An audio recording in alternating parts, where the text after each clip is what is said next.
The following podcast was produced in-house for KQEK.com.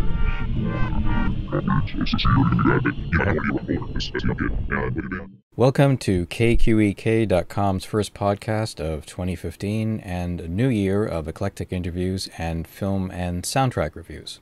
First, I'd like to thank both the readers of the reviews and listeners of the podcasts, because without your interest and support, these endeavors wouldn't be possible, and it's nice to know that there are people keen on learning about the work of filmmakers, producers, and especially film composers. I thought I'd start with a few quick details regarding the podcasts themselves, which will have slightly different structures depending on the content and subject. Those familiar with the composer interviews will continue to see background textures supporting select extracts of highlighted music cues, but there'll be a bit more details on both the composer and the music surrounding the interview proper. The background textures are also showcased in full at my filmmaking site, bigheadamusements.com, and on Vimeo and YouTube channels. Director and producer interviews will probably be audio only, but as you'll hear in the following interview, if the subjects include aspects of film history, there are lengthy tangents because I'm a huge film history buff, and part of the mandate in writing about films is to put some info on record so older movies and older aspects of film technology just doesn't disappear into oblivion. It's something that Dave Strohmaier touches upon early in our conversation, which is ostensibly about his superb restoration work on the Cinerama film Holiday in Spain, also known as Scent of Mystery, but for a slightly different reason. Scent was the first and only movie released in smell-o-vision, a process that piped cued scents into the cinema auditorium during the course of the film's running, and for obvious technical and malodorous reasons, the process did not catch on. Scent was ultimately bought by Cinerama, who created a 3-panel version from the 65mm master footage and reissued the movie in shorter form as Holiday in Spain. If you've never heard of Cinerama, don't be ashamed, but do feel the need to read more about this super wide film process that started the whole widescreen craze in the 1950s. Strohmaier and his team have rescued these films from oblivion, and many have been released by Flickr Alley. I'll have reviews of Flickr Alley's first 2 Cinerama titles. This is Cinerama from 1952 and Windjammer from 1958 later this month. But the focus in this interview is Holiday in Spain, released by Redwind Productions and available exclusively from Screen Archives Entertainment. I'll have some links at the end of the podcast, but for now, sit back, close your eyes, and imagine you're in one of the large single-screen cinemas that used to populate cities and are now beautiful, nondescript condos aimed at the exciting investor set. Or maybe not.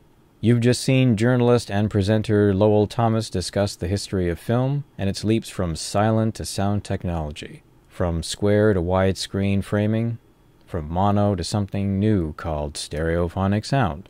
And as the curtain pulls back to reveal a moving roller coaster, we begin.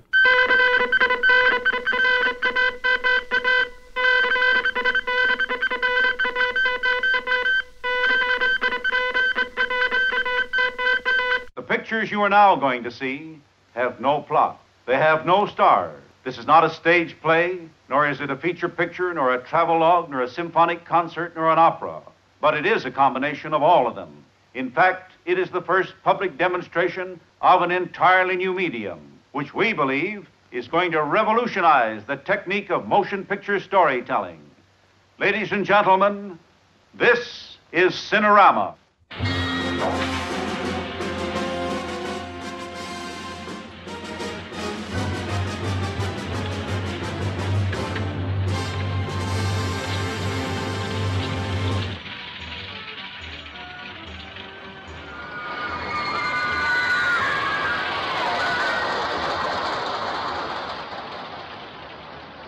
I just want to say, it's a real pleasure to speak to you because I was really impressed with your documentary on Cinerama that you made several years ago. Oh, Cinerama Adventure, right, yeah. Yeah, I'd heard of it, and I was always hoping that it would eventually make its way to home video, so I was delighted when it was finally packaged with How the West Was Won. It took about 8 years to get there. I'm going to start with just sort of an ordinary question and ask, how did you essentially get involved with Cinerama? Because for myself, it was one of these legendary widescreen film formats that you always read about, and it was sort of reduced to a historical footnote. And there was no evidence of it really being around because certainly in Canada, all those cinemas were gone. There were no prints here, and you literally just had to rely on printed recollections. You mean like how did I find all this stuff? Well, I guess maybe sort of a compact version of how you became so deeply involved with Cinerama, because I guess it's your primary focus at this time, bringing all of these rare films back into distribution, essentially. Yeah, and we've actually, feature film-wise, it's 10 actual things. Some of them are not owned by Cinerama. One of them isn't, actually.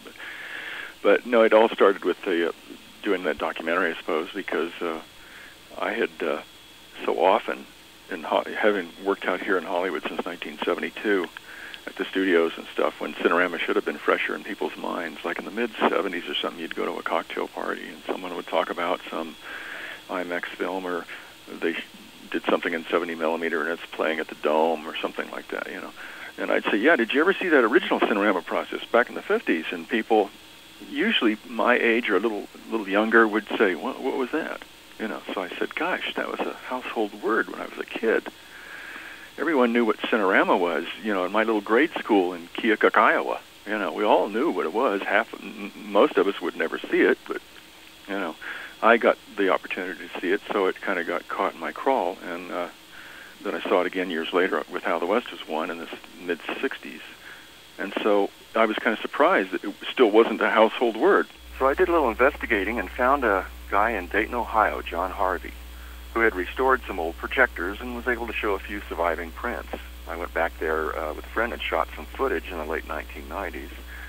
And eventually, after several more years of shooting, interviews with all the surviving crew people, we finished the documentary Cinerama Adventure on the entire history of the process. The purpose was, in a way, to correct film history and point out the historical significance of Cinerama, you know. But I wanted to do it that as you were watching the documentary, everything would be proved by 2 or 3 witnesses. So it wasn't like I had some kind of an agenda, a political agenda or something. You know, it was like, no, this really all happened.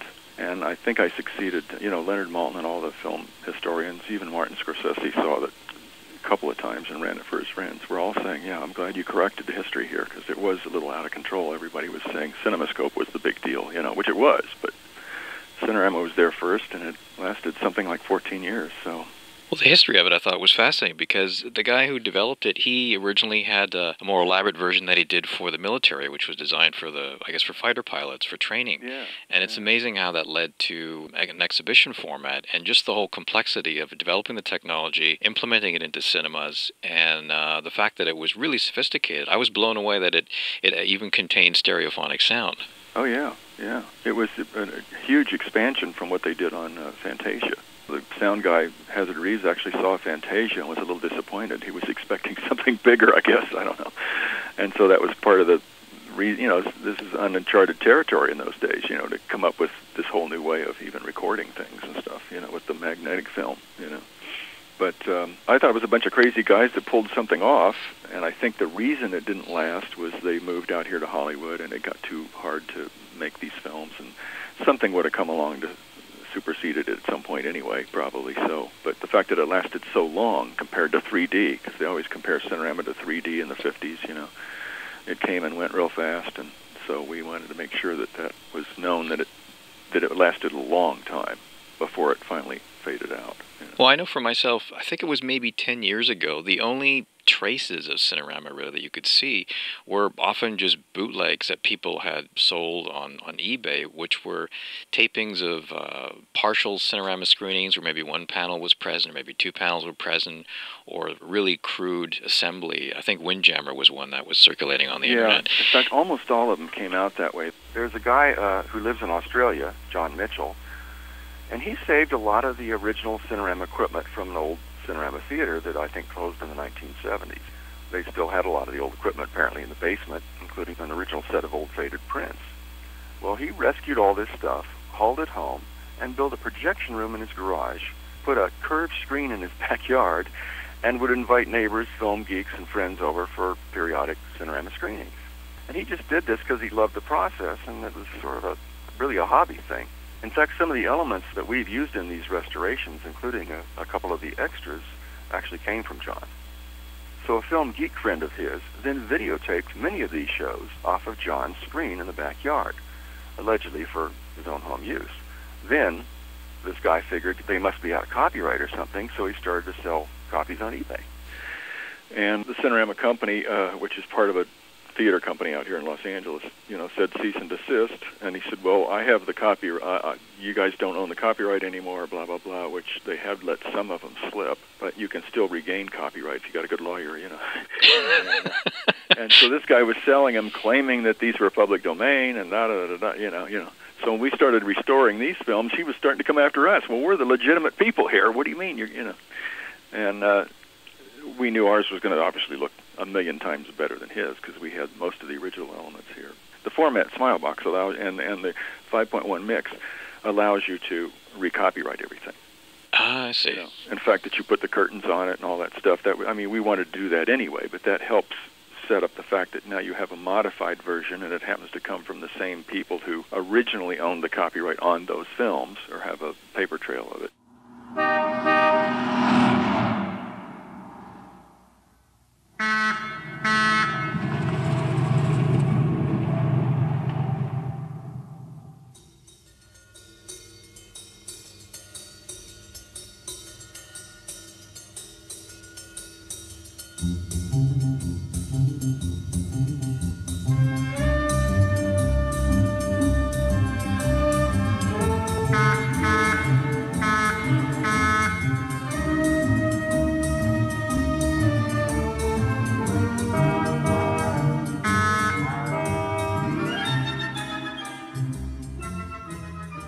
In regards to Holiday in Spain, was bringing this particular film to home video more complex than the prior Cinerama films? Because you mentioned that... it was easier. The worst one, I don't know if you've gotten copies of Seven Wonders and Search for Paradise, and all the other ones, we have a little demo on how things were done on as far as the remastering and restoration. Seven Wonders, if you have that Blu-ray, look at the restoration of that. That would make any modern-day major studio restoration department look at each other, tear their hair out, and say, we're not doing this. It was that bad. Now, how does a small company in Austin, Texas, and a guy who works out of his house on his own computers do that? How was that done? Well, it's because I didn't know we couldn't. It's more out of stupidity, I suppose. But I guess we showed up these guys who have huge budgets and they can do anything, and we can pull something like that. We can pull rabbits out of a hat with your own software. To me, is a kind of a thing that says, a lot of these films, not just Cinerama, any of these silent films, B pictures the studios don't want to deal with because they don't think they'll sell enough units. All these things should be restored. And if you can do it out of your house, let's get everybody busy to do it. You guys handle the Gone with the Winds. We'll handle the B pictures. Mm-hmm. I don't want to get into the details of John Wayne's The Alamo, because that, I think, is probably one of the more controversial ones where sort of like a he said, she said thing between the studios saying, no, everything's fine, and then the historians saying, no, things are really not fine. Right. And I guess that's a good example where the total cost of restoring this film is nothing to a studio. But the fact that a studio can say, well, it's really not worth it, it's too complex, just seemed ludicrous when, every 5 years there's yet another new restoration of the same film that is in the top 100 classic films that they consistently bring out and reissue in box sets. But there's all this other stuff that just gets completely neglected. Well, it's economics, of course, but still, it's like if you can get subcontractors out there that will do this, or in my case, half-retired types, maybe some of the better B pictures, if you threw them my way, I could probably fix them pretty decently, and at least in 2K, which is all you need for a 133 film, really. Then you're saving a lot of stuff that normally wouldn't be saved. In Europe, we get invited to the Venice International Film Festival to do a seminar on restoration. We're kind of appreciated over there as sort of, for lack of a better word, pioneers, I guess. What I thought was kind of neat is at the end of the film, when I was looking at the credits for the software that was used, I Googled each one of the companies, and I thought, well, all the software is available. All the software can be purchased. The software can be run on standard platforms that anybody can have. And I was surprised that, a certain component of the restoration was done, I guess, using a Mac. Oh, it's all on Mac. Yeah, which is amazing, because it means that all of this complexity is no longer this incredibly costly thing that could only be done in a lab. It's something that, as you mentioned, it can actually be done at home on your computer once you've got all the elements together, and I think that's pretty amazing. And you have help like with Library of Congress and stuff, you know. Those guys saved our little tails because of the missing negatives and stuff, you know. And then Image Trends, which is really the real champion on all this, is getting these things scanned and doing it at a real reasonable price, pennies on the dollar. And you know why? Because they thought it was important to film history. Because we'd only had a small grant to do all this stuff, you know. I'll never forget the day when I said, no, we're talking about 5 films, not 1, guys. What? You still willing to do it? They'd all seen Cinerama as kids, so they wanted to help. You know, that was a one-time deal. You know. When your work is complete, like when you've actually finished restoring the film, I wonder how it feels to you when you see it for the first time with an audience and watch the way that they react, because everyone, you know, I think at this point has seen an IMAX film and has experienced, obviously, widescreen films, but there's something very different about the way that a Cinerama is presented, because it is huge. And it's something that I, you know, was definitely on my bucket list. I hope one day to at least see one film in Cinerama. We even got more of a thrill than that, besides seeing it on a regular screen at a regular theater, which you can do now, which is not necessarily the ideal way to see it, but it's kind of like watching it at home, but sitting closer to your screen, you know. But the Smilebox process works fine on curved screens as well. And when we take it to the National Media Museum, where we run it here at the Dome, it's on a curved screen, and it fits fine, unless you have a huge keystone, like a steep rake, you know. Then we can do an adjustment for it. We can do a rectified version of DCP for that particular theater, which takes a little bit of time, but you know, rarely do we have to do that. But at Bradford, it plays on a 146-degree louvered screen, and everyone there, we had a pretty full house last year when we ran 2 of these films, the 2 that just came out, you know, Seven Wonders and Search for Paradise. Ran them on the curved screen, and everyone was saying, well, this is digital Cinerama. It's all there. It's the effect, the feel, the sound, everything is there, you know. Coming out of one projector, though, with a special lens that keeps it focused across the screen. You know. I'm like sitting in the middle of the audience during this, you know, and certain sequences people are applauding. At an intermission, there's people with tears in their eyes, a couple people, you know, saying, oh, thanks for doing this and that kind of stuff. So you do get a certain amount of 15 minutes of fame, I guess, periodically when you're in larger groups, you know. And Holiday in Spain, when we ran it at the Malaga Film Festival, where they filmed most of Holiday in Spain, you know, we had a full house, and that's not a film that's going to bring a tear to your eye necessarily, but unless one of your relatives or one of the extras. But people were so appreciative, and there was little kids sitting next to me when there's a scene in there where they're riding on donkeys across the screen. That's sort of the Don Quixote moment, you know. And there was a little girl next to me, must have been 8, that looked over to her mom and pointed at the screen and said, Don Quixote, Don Quixote, you know.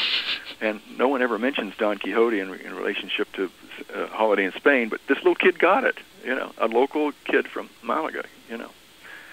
So you get little moments like that are fun to experience, you know. I think with Holiday in Spain, I mean, I knew it as Scent of Mystery, and for me, the familiarity comes from it being one of the films categorized in the Golden Turkey Awards. Right. And, you know, I think it's even mentioned in the commentary that I was really pleasantly surprised that it's not an awful film. It's actually got a lot of fun moments, and it's really well cut. Yeah, it is. Yeah. Like the guy who cut it, I think his background is mostly in television. And then he was supervised by the guy who did Gone with the Wind, James Newcomb. I think that was his name, Newcomb, yeah. So they had 2 top-flight guys, very experienced guy on TV, you know, and TV editors always get the shaft on a lot of stuff, but they're just as good as the feature boys. They always have been, and a real good editor knows that. You know, knows that it's just as difficult, if not sometimes more difficult, to cut certain features, unless you're working for Michael Mann. So, because I was a television editor for many years and worked on shows like Northern Exposure and stuff, and I know how hard it is.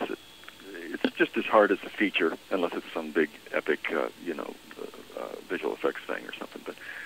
But a lot of TV editors get the shaft, and the feature editors want to, you know, keep control of their domain, you know, and so they always have a tendency. Some people I've noticed, maybe less so these days, but certainly when I was going through the business, it was like you were kind of snubbed and looked down upon if you were just a TV guy, you know.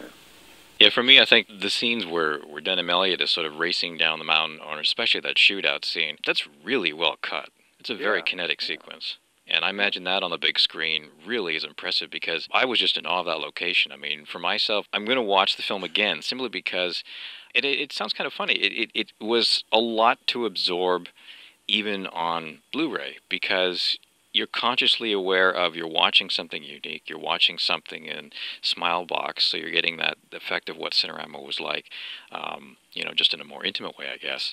And then at the same time, you're processing the visuals and how things were working out and the color, and I'm thinking about the restoration. So I was kind of juggling a whole bunch of things, but that scene in particular, it really stood out. And also, I think there's a stalking scene in a mosque, which is really atmospheric. Yeah. So there's some wonderful sequences in that film. It's an interesting film, and as Leonard Maltin said to me, he said, well, I can't really recommend the film, but I certainly recommend this disc or this package, with all this extra stuff. And we always try to throw a lot of extra stuff in these Cinerama releases that have been most of this has been gathered for Cinerama Adventure years ago and was never used. And I just kept it around and figured this is perfect time to use it if we're going to actually put these films out. So all those breakdown reels, came from around the world that weren't in the vaults.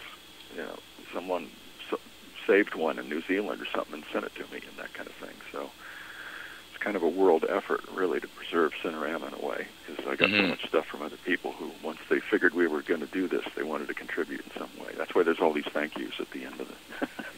As a consumer, as a buyer, as a collector, and as a fan, I'm always impressed when labels will put together really elaborate special features, but also special features that give you kind of a tactile sense of what it was like to even have a souvenir book for something like that. I really appreciate the effort that went into it, and I imagine that in assembling all of this, there are certain budgetary concerns around where there's probably only so much that you can put on before the price starts to get even higher. Not necessarily, because all of the extras on all of the Cinerama things, like I say, were kind of donated to the documentary Cinerama Adventure. So I take it upon myself to be sort of the sacrificial lamb and this stuff, and then I do all of these extras for absolutely no cost. Because my theory on that is that if I just let this stuff language and sit in a box somewhere, it's going to get thrown away someday. And after all the work of doing that documentary years ago, this stuff needs to be used. So Flickr Alley or the other distributors don't pay me to do this. Here it is, guys. I offer it to them. Some of the things get paid for in a funny sort of way, like the thing on the locations. I put all that stuff together, I edit it all and everything, and shoot it. But there was a guy in Spain that was helping me. He was so interested in this. He didn't want any money. He just, what can I do to help? When that kind of momentum is going, and if I were to ask some distributor to pay me for doing a documentary on locations, they say, well, we don't need that. We just want to film. And yet, if I can give it to them for free and it goes on the disc, it's all a part of this keeping the Cinerama thing alive. And since I'm semi-retired, I just do these things on my spare time. I'm working on one now for Russian Adventure, where I've interviewed the two assistant editors and stuff like that. And we just finished doing, and we're mixing it tomorrow, the best of Cinerama, the compilation film. The studio, Cinerama, isn't paying me to do that, but two guys in Australia who provided the tracks are saying, Dave, you got to do this, you got to do that. So I'm doing it. In terms of tracking down some of the people, I think that's something that always collectors lament, where a film will come out, it's bare bones on video, the presentation is beautiful in HD, but at the same time you kind of feel a little bittersweet thinking, but if you guys had only done this earlier, then you would have known that, the director was still alive and the editor was still alive, and there would have been some people that you could have spoken to which would at least contextualize this film and preserve some of their thoughts and memories, so that a chunk of film history just doesn't exist only as a visual element. You've also got this information as well. And for yourself, I wonder, how difficult is it to actually figure out who's still around and whether or not they're even willing or able to speak about the film?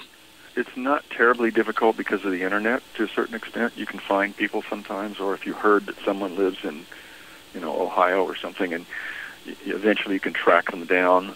It's nothing that happens real fast a lot of times, A lot of times it's hearsay. Someone will say, I think there's a guy in Ohio and he lives in so-and-so street. I thought I remember somebody telling me, and then you kind of can find them that way, Other stuff is that I just interviewed a shitload of people for Cinerama Adventure, and some people were never even used in the film, and some of those people apply to what I'm doing, although we didn't cover Holiday in Spain and Cinerama Adventure. But like the Otto Lang interview for Search for Paradise, that was leftover stuff from Cinerama Adventure that I never used, you know. So we're plugging those things in where we can.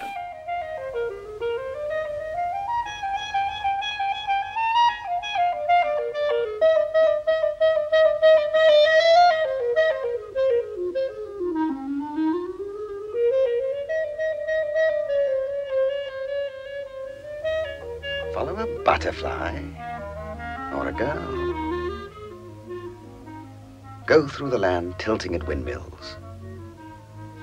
Meet life head-on instead of imitating it on a typewriter. Imagine my publisher talking to me like that. But he's right, I've run dry. I haven't been away from my flat for 6 years and 9 mysteries. But I suppose the creator of a private eye has to get out in public every so often. But I hate to travel, unless it's in the Commonwealth. Otherwise you meet so many foreigners who don't even speak English. And all those beastly tourists, mostly Americans. They don't speak English either. The other thing that surprised me is for Holiday in Spain, I mean, the sound is really good. There's a resonance in the bass. Like when Denham Elliott's narration creeps in, as odd as that approach is in the final version of the film, I was just surprised that when you hear his voice, you can tell that it's designed to resonate through several speakers and probably fill the entire auditorium. So clearly it was a system that had a very elaborate sound system that was very impressive. And I like the fact that the quality that went into it also can be still enjoyed on the Blu-ray. Well, that was I guess the fact that they had that original 8-track sound, Blylock sound or whatever it's called. You know, we don't know that much about it because we never could find the sound other than what was on the 70-millimeter prints, and so that's what we had to master our sound on, was the 6-channel version of the 8-channel track, and then we had to make it into 5.1, where you can add, although we don't usually add things to these films, you know, unless there's a train going by. You know, can we put a touch of low end there just for the flavor it off to the left or whatever?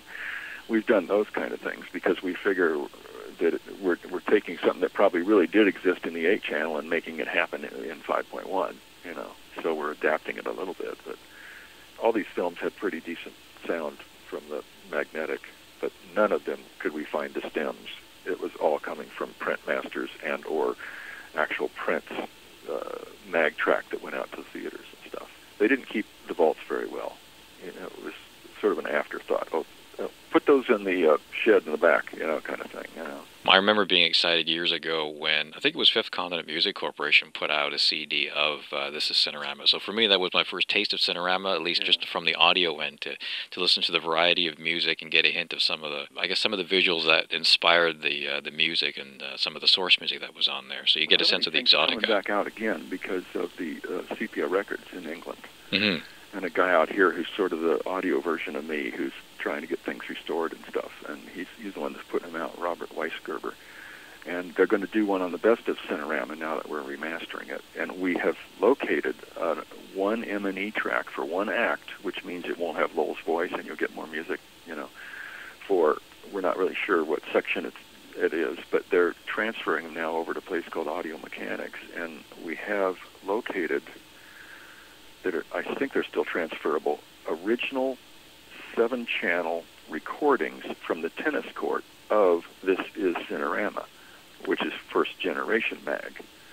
And they're going to transfer some of that and see what kind of sound that is. And there'll probably be a demonstration of that on whatever the next album is going to be. Probably either they'll redo the This is Cinerama, or it'll be the best of Cinerama. I'm not sure what they're doing over there, but you know, when you hear that first generation, because everything that went out to theaters was a generation down magnetically from that original recording of the orchestra, you know, because they had to put the narration in and stuff, you know, and mix them together. You shot a short film using the original Cinerama cameras, and I wonder what was that like for you? Because for me, I've always enjoyed CinemaScope. I just thought it would be neat to film something once using original CinemaScope cameras, but Cinerama takes it even further because it was the original 3-panel system. Actually, and strangely enough, I did shoot something with the original CinemaScope camera with the second-generation lenses anyway. It was a film that was done in the 70s that never went anywhere. It was kind of a short, and I don't even know what happened to it because I was just one of the camera guys on it. But getting up to Cinerama, that was a real unique thing, and we definitely knew there'd be a lot of limitations in what we can do and getting permits and all these things, so we had to keep it a very simple travelogue kind of thing, and so that's where we came up with the idea of making it kind of a dated-looking thing with dialogue and, oh, look, Johnny, there's the mountain kind of dialogue and stuff like that, so we wouldn't try to overextend ourselves and fail. Most people got it. Other people thought, wow, what horrible dialogue. But that was a hugely frustrating experience because at the same time I was doing the restoration on Seven Wonders, the hardest one of all, that had to have negative recut and everything, and to pull that movie together and to make the stupid mistake of shooting it at the original frame rate of 26 frames a second was just this huge, huge nightmare, which we didn't even know we were going to succeed until the last month of the thing, where we kind of figured out a way to do it, which was even more work. But it was one of those things where that was a challenge in life, and I figured, I've got to be able to say we pulled it off, just like the restoration of Seven Wonders, Well, one of the things that was mentioned in the commentary track, which made me the leap, is you mentioned the Eglinton Theatre in Toronto, where Windjammer played. And I completely forgot, I think a friend that mentioned it to me, because he saw, I think it was like not a reissue of it, but I guess they attempted to screen it, and I think they only had maybe one or two of the panels, and they weren't in great shape. Oh. But I remember that he mentioned that there was a screening of it somewhere in Toronto. But the Eglinton itself, it was a single-screen cinema in Toronto. I went there many times when I was a teenager, and when Paramount had, I think it's 50th or 70th anniversary or something, they booked it and they screened a whole bunch of films in there. And when they were showing Raiders of the Lost Ark and North by Northwest and Young Frankenstein, it was always packed. And it was kind of neat to see 30, 40, 50-year-old films with a full audience and everybody completely enjoying it. And then after that, it wasn't long after where there was this lawsuit, and there were two cinemas that were affected by this, the other one being the Uptown. And essentially it was a lawsuit saying that the theater had to be accessible to handicapped, and they said, well, it costs too much money, we can't do it. So the lawsuit went on. Eventually they said, well, they lost, and then they decided, well, we can't afford to do anything about this, so we're simply going to close it. And then the Eglinton, rather than get knocked down, which was the case with the Uptown, it turned into an events theater. They did some restoration to it, but in terms of what the Eglinton was, it was sort of an old-style deco cinema, single screen. It didn't really have a balcony. It was just sort of a gentle slope with kind of a walkway in the middle of it, bisecting the two halves of it. But it had amazing sound. It was THX authorized, and I remember seeing many films in there. And it was kind of nice to hear the Eglinton mentioned on the disc, because it brought back a lot of fond memories of what was once one of the best cinemas in the city. I think it was the only Cinemiracle theater in Canada, because they premiered Windjammer there, I know. And also Hal West's one played there. In 3-panel, but it wasn't as curved as 146 degrees is the way I understood it. Yeah, I think it couldn't have been curved because it's a very deep cinema as well. It's very wide, very deep, and I think the screen, I don't remember being curved. There was another cinema that we had in Toronto. It was the largest and it was the best, and it was turned into a pottery barn, which I'm not even going to get into. But I remember seeing Fantasia there and sitting on the balcony, which had the best view. And I remember that behind the front screen, you could actually see a curved screen. So the curved screen was still there. I guess they had just put a regular conventional screen over that to cover it.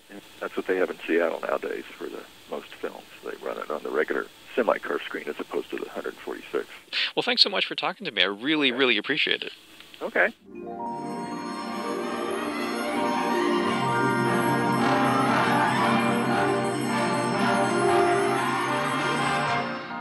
I hope you enjoyed this conversation with Dave Strohmaier, and if you check out KQEK.com, you'll find a lengthy review of Redwind Productions' Holiday in Spain Blu-ray, which comes with excellent extras and a fat reproduction of the original Scent of Mystery program book, courtesy of Bruce Kimmel, whose company Kritzerland also released the soundtrack album that's included in the Blu-ray as a bonus.